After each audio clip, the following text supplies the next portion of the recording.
4 fit বা 5 fit দূরে মানে আরেকটা টেবিল চেয়ার ছিল স্যারের, ওর উপরে পড়ছে। বিমানের পর সিসিটিভি ফুটেজে এবার দেখা মিলল পাইলট তৌকিরকেও। প্রথমে সকালটা ছিল অন্যান্য দিনের মতোই বেশ শান্ত। এটি ছিল ফ্লাইট লেফটেন্যান্ট তৌকিরের প্রথম মিশন। ছোট্ট একটা মিশন, 15 থেকে 20 মিনিটের। এটা কোনো যুদ্ধ ছিল না, কোনো সিমুলেশনও না, একটা রুটিন ট্রেনিং মিশন। মাত্র 6 মাস আগে বিয়ে, আর 2 দিন পর স্ত্রীকে নিয়ে ছুটি কাটাতে যাবার কথা ছিল। বিমান বিধ্বস্ত হয়ে চির ছুটিতে চলে গেলেন স্কোয়াড্রন লিডার তৌকির ইসলাম।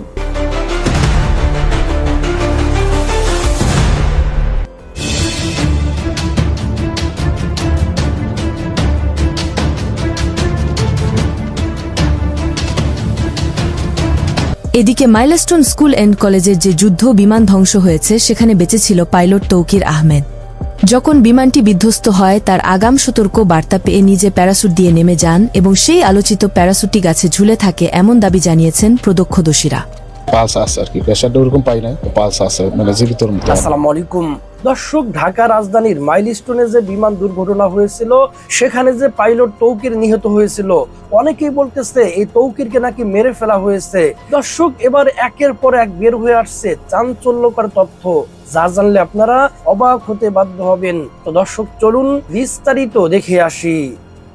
মাত্র 6 মাস আগে বিয়ে, আর 2 দিন পর স্ত্রীকে নিয়ে ছুটি কাটাতে যাবার কথা ছিল। বিমান বিধ্বস্ত হয়ে চির ছুটিতে চলে গেলেন স্কোয়াড্রন লিডার তৌকির ইসলাম।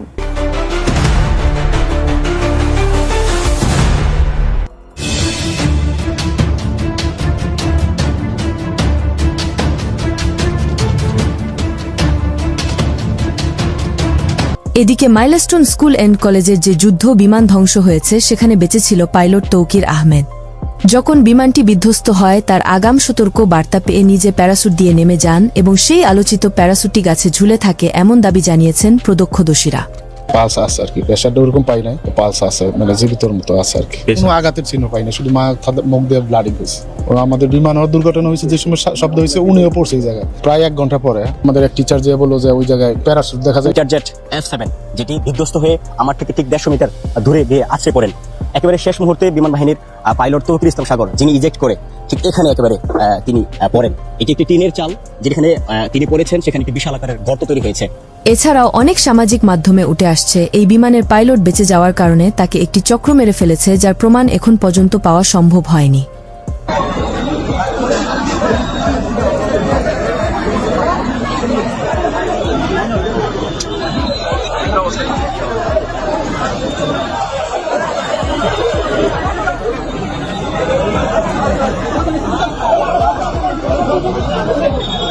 শিক্ষার্থীরা থেকে শুরু করে সাধারণ মানুষ বলছে তারা পাইলটকে প্যারাসুটের মাধ্যমে নেমে যেতে দেখেছে। কিন্তু এখানে একটি বড় প্রশ্ন হলো, বড় বড় গণমাধ্যমগুলো কেন এই সত্য কথাটি প্রচার করছে না দেশের জনগণের সামনে? 1:06 দিকে যখন নাকি বিমানটা ওই দিকে আগুন লেগে পরে এদিকে আসতেছে, তখন প্যারাশুটের মাধ্যমে স্কোয়াড লিডার যখন উড়ে গেছে তখন আমরা মানে নামাজে দাঁড়াম, এই অবস্থায় দেখতেছি আগুন লাগছে বিমানটা। তখন আইসা প্যারাশুটটা এই গাছের মধ্যে আটকে গেছিল। পরে স্কোয়াড লিডার যে একটা রুমের মধ্যে পড়ছিল এটা কেউ জানতো না, মানে ওই রুমটা ছিল বদ্ধ তালা মারা।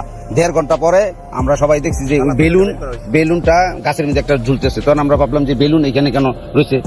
আসলে এই বিমান দুর্ঘটনা এটি কি পরিকল্পিত ছিল নাকি আসলেই সেটা শুধুই দুর্ঘটনা, তা নিয়ে এখন দেশের মানুষের মনে চলছে নানান জল্পনা কল্পনা। পরিশেষে এই মাইলস্টোন কলেজে যে দুর্ঘটনা ঘটেছে তার দায় এই অন্তর্বর্তীকালীন সরকার ডক্টর মোহাম্মদ ইউনূসকে নিতে হবে, এমন জনমত এখন দেশের জনগণের। আমার ভিতরটা কাঁদছে ভাই, আমি আর ভাষা নাই আর হচ্ছে আমাদের লজ্জা হচ্ছে যে এই যে গভর্নমেন্ট সরকার, তাদেরকে এটা দেখা উচিত ছিল না। যেমন ধরেন এখানে সবাই বলতেছে 200 বেশি মারা গেছে, কিন্তু মিডিয়া আপনারা বলতেছেন শুধুমাত্র 3 জন মারা গেছে। আমার খুব ভাই বলতে লজ্জা হচ্ছে, ঘৃণা লাগতেছে। এই মামদাদা আমলের বিমান এখনো পর্যন্ত মনে করেন প্র্যাকটিসের জন্য চালায়। ওনাদেরকে আমাদের রক্তের উপর বসছে, আমরা ওই রক্তের বিনিময়ে ওদেরকে চাই না। এটা কি স্বাধীন দেশ? আমরা এই কারণে স্বাধীন করতে এই দেশ। এছাড়াও দেশে যে রকম ভাবে একের পর এক ঘটনা ঘটেই যাচ্ছে, তাতে করে এই অন্তর্বর্তীকালীন সরকারের উপর যে বিশ্বাস ছিল দেশের জনগণের, সেই বিশ্বাস রাখতে পারেনি এই অন্তর্বর্তীকালীন সরকার।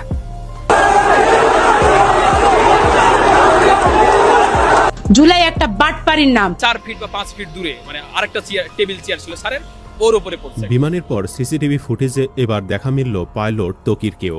প্রথমে সিসিটিভি ফুটেজে দেখা যায় সোমবার দুপুর 1:06 উড্ডয়নের 7 মিনিট পর 1:13:33 মাইলস্টোন স্কুল ভবনের ওপর আছড়ে পড়ে বিমানটি। সঙ্গে সঙ্গেই সেটিতে আগুন ধরে যায়। মুহূর্তে আগুন ছড়িয়ে পড়ে পুরো ভবনটিতে। আরেকটি সিসিটিভি ফুটেজে দেখা যায় হঠাৎই নিয়ন্ত্রণ হারিয়ে নিচে পড়ে যাচ্ছে বিমানটি। একেবারে মাইলস্টোন স্কুল ভবনের ওপর আছড়ে পড়ে। মুহূর্তে ধরে যায় আগুন, ছড়িয়ে পড়ে পুরো ভবনে। আশপাশে থাকা সবাই দৌড়ে এগিয়ে যান ভবনটিতে। তবে এসব ফুটেজে শুরুতে খুব বেশি লোক খেয়াল করেনি যে এই ফুটেজে বিমানের অন্য পাশ থেকে নিচে পড়ে যান পাইলট তৌকির। পাইলট বিমানের থেকে বেশ দূরে ছিলেন, তবুও কেন ও কিভাবে তিনি দুর্ঘটনার শিকার হলেন জানা যায়নি। হতে পারে তিনি প্যারাসুট পরেননি, কিংবা পড়লেও ঠিক মতো নয়। স্কুলের শারীরিক শিক্ষা বিভাগের শিক্ষক নাসির উদ্দিন জানান, সোমবার দুর্ঘটনার সময় নিজে প্রাণে বেঁচে গেছেন। চোখের সামনে দাউ দাউ আগুনে পুড়তে দেখেছেন স্নেহের শিক্ষার্থীদের। এছাড়া পাইলটও পড়েছিল তার রুমেই। সেই বিভীষিকাময় পরিস্থিতির কথা গণমাধ্যমের কাছে তুলে ধরেন নাসির উদ্দিন। স্কুলটির শারীরিক শিক্ষা বিভাগেই নাসির উদ্দিনের অফিস। বিধ্বস্ত ভবনে সেনাবাহিনী ও বিমান বাহিনী উদ্ধার অভিযান শুরু করার নিজ বিভাগে ফিরে আসেন তিনি বলেন, তারপর ভেতরে ঢুকে দেখি আমার ডেস্ক পুরোটা দুমড়ে মুচড়ে ভেঙে গেছে। ওপরে দেখতে পাই প্যারাসুট। তখন গুঞ্জন আসলো প্যারাসুট থাকলে মানুষ আসতে পারে। তিনি বলছিলেন, বিমান বাহিনীর লোকরা সার্চ করে দেখে আমার ঘরের এক কোনায় পড়েছিল পাইলট। টিনের চাল ভেঙে আমার ঘরের মধ্যে পড়েছিল পাইলট। সেখান থেকেই উদ্ধার করা হয়েছে পাইলটকে। তিনি বলেন, একটা প্রচণ্ড সাউন্ড হয়। শব্দের সঙ্গে সঙ্গে আমি রুম থেকে বের হয়ে আসি। এসে দেখি একটা অংশ পুরো ভেঙে গেছে। তারপরে সবাই বলে আগুন আগুন। যেখানে বিমানটা পড়েছে ওখানটায় গিয়ে দেখি মাত্র আগুন ধরছে। তারপর যতই সময় বেড়েছে আগুনের পরিমাণ বেড়ে চলছিল। তিনি জানান, বিমানটি বিধ্বস্ত হয়ে পড়ার কিছুক্ষণের মধ্যেই সেখানে পৌঁছায় ফায়ার সার্ভিস, সেনাবাহিনী ও বিমান বাহিনীর সদস্যরা। নাসির উদ্দিন বলছিলেন, বারবার আমরা পানি দিচ্ছিলাম, কিন্তু আগুন কোনোভাবে নিয়ন্ত্রণে আসছিল না। কিছুক্ষণ পরে আমার হাতের বামে দেখি অনেকগুলো স্টুডেন্ট আমার নাম ধরে ডাকছে, বলছে, স্যার আমাদের বাঁচান। পরে তিনি সহ কয়েকজন গ্রিল ভেঙে 12-13 জনকে উদ্ধার করেন। তিনি বলেন, প্রায় আধা ঘন্টা পর আমি আমার ডিপার্টমেন্টে আসি যখন, তখন আমার পিয়ন বলে, স্যার ডিপার্টমেন্ট পুরোটা ভেঙে গেছে। মাইলস্টোন স্কুল অ্যান্ড কলেজের প্রধান সমন্বয়কারী ইমরুল কায়েস বলেন, আমাদের 5 ও 7 নম্বর ভবনের মাঝখান দিয়ে ওই ভবনে আছড়ে পড়ে। সাথে সাথে 3টা রুম সহ ওখানে ধসে পড়ে। প্লেনটা ভেতরে ঢুকে যায়। আমি স্পটে গিয়ে এটা দেখলাম। প্রত্যক্ষদর্শীরা জানান, বিধ্বস্ত হওয়ার আগেও একবার বিমানটি স্কুলের ওপর দিয়ে উড়ে যায়। দ্বিতীয়বার আসার সময় বিকট শব্দে বিধ্বস্ত হয়। মাইলস্টোন স্কুল অ্যান্ড কলেজের হিসাব বিজ্ঞান বিভাগের সহকারী অধ্যাপক শ্রী কুমার টিটু বলেন, বিধ্বস্ত হওয়ার 3-4 মিনিট আগে পূর্ব পাশ দিয়ে উড়ে গেল। কিছুক্ষণ পর বিমানটা আবার ব্যাক করলো। ক্লাসরুম থেকেই আমরা শব্দ পাই। দর্শক, সম্পূর্ণ ভিডিওটি আপনারা দেখলেন। বর্তমানে সোশ্যাল মিডিয়াতে অফলাইনে সমালোচনার ঝড় উঠেছে। অনেকেই বলতেছে যে তৌকির ইসলামকে নাকি মেরে ফেলা হয়েছে।